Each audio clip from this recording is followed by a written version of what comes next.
आमच्या नंतरचं जनरेशन आहे, नाचते जोरदार टाळी होऊन जाऊ दे आमच्या मुलांसाठी.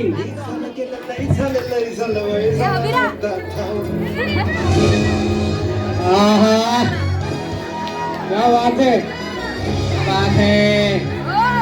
वाह, एकदम. लहान मुलांनी खाली बसून घ्यायचं आहे. लहान मुलांनी खाली बसून घ्या. स्टेज पासून थोडं लांब बसा, लांब बसा, सगळ्यांना बघू द्या. खाली बसा. तुला काय झालं काय झालं काय बघा बघा किती कळत आहे पोरांना. नितीन काय चाललंय? तुला कसं नाही कळलं ओ